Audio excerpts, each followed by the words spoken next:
E partimos para o debate político sobre o acontecimento do momento, justamente a situação no INEM.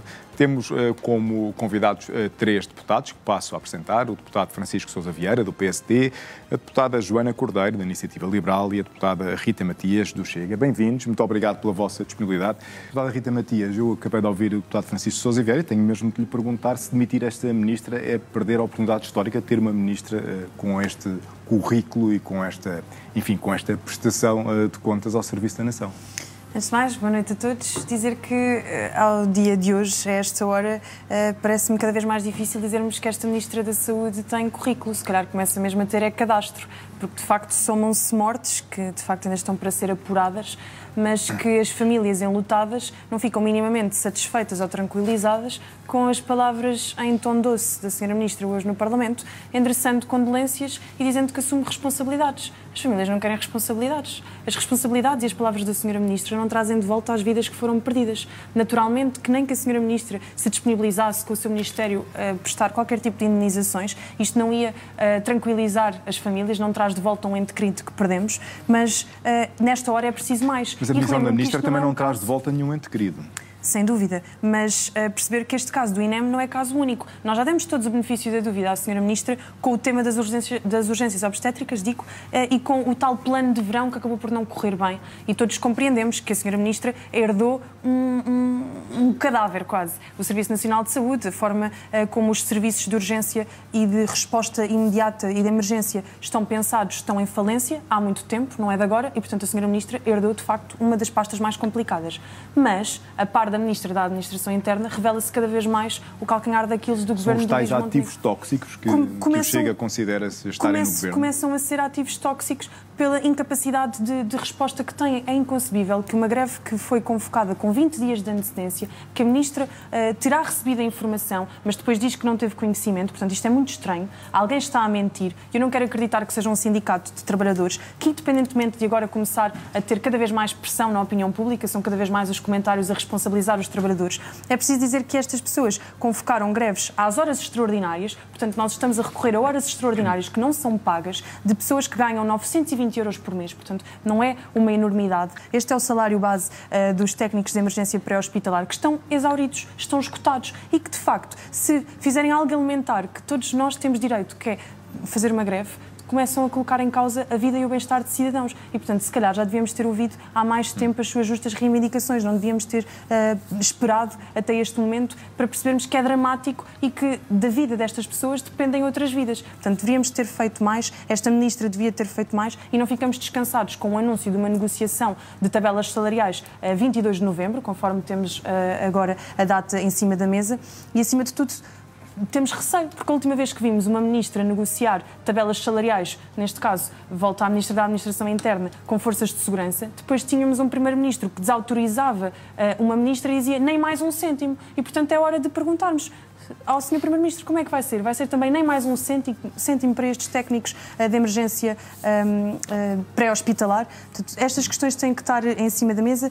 Neste momento também nos parece profundamente constrangedor, para dar aqui também uma nota distinta, o silêncio do Presidente da República. Recordo-me que por muito menos, ou por muito mais, não querendo comparar as situações, Marcelo se manifestava em relação ao anterior Executivo. Neste momento está num silêncio constrangedor. Parece-nos que está à força toda a tentar sustentar um governo que é muito frágil pela minoria ou pela maioria instável parlamentar que tem, é muito frágil pelos casos que se vão somando em várias pastas onde mostram que há alguma inabilidade para exercerem as funções governativas e, portanto, Marcelo Rebelo de Sousa, que costuma falar tanto e comentar tanto, neste momento está fechado na sua residência oficial e isto começa a ser constrangedor. Esta questão da situação financeira, da crise financeira do INEM, foi uma questão para a qual o Chega chamou a atenção quando pediu uma audição com a Ministra. Estávamos em junho. 5 meses depois, que tipo de acompanhamento é que o Chega, enquanto oposição, fez dessa grave crise financeira? Fez tudo, não só da grave crise financeira, como também do próprio problema de gestão do INEM, que era evidente. Nós sabíamos que deveriam de existir, segundo o próprio relatório de atividades, plano de atividades do INEM, cerca de 1.480 técnicos para que funcionasse com os ditos serviços mínimos. Não, falta um terço, pelo menos. Falta um terço, exatamente.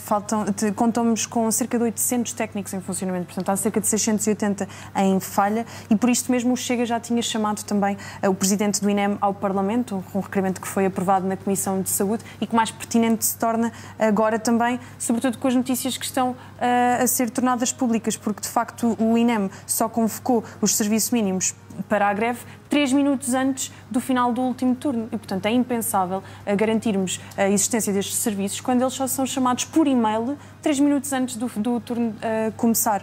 Portanto, do turno seguinte começar. Portanto, por tudo isto, mais pertinente se torna ainda ouvirmos o Sr. Presidente do INEM, ouvirmos a Sra. Ministra, que já esteve hoje no Parlamento, e acima de tudo, apurarmos responsabilidades. E o Chega está disponível para apurar as responsabilidades em toda a linha. Mais que não seja, e se perceber que de facto houve uma inação também por parte do Ministério da Saúde, o Chega disse hoje que, no limite, apresenta uma resolução de censura à Ministra pedindo a sua demissão. Portanto, o Chega vai continuar a acompanhar esta situação, como tem acompanhado, apresentou uma série de propostas para a valorização da carreira, para reforço de meios operacionais, como muitas vezes são solicitados, também de apoio às próprias corporações de bombeiros que têm servido de resposta muitas das vezes na ausência e na incapacidade do INEM. Portanto, as respostas que o Chega tem feito no Parlamento são várias, em vários âmbitos.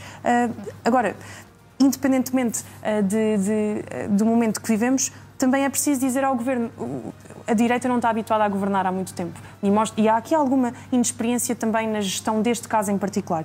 E uma das acusações que mais vai sendo vista nas redes sociais, por exemplo, é de que este sindicato está ligado à esquerda e que esta pode ser uma forma também de chantagem dos vários aparelhos que a esquerda tem neste governo, que é um governo de direita.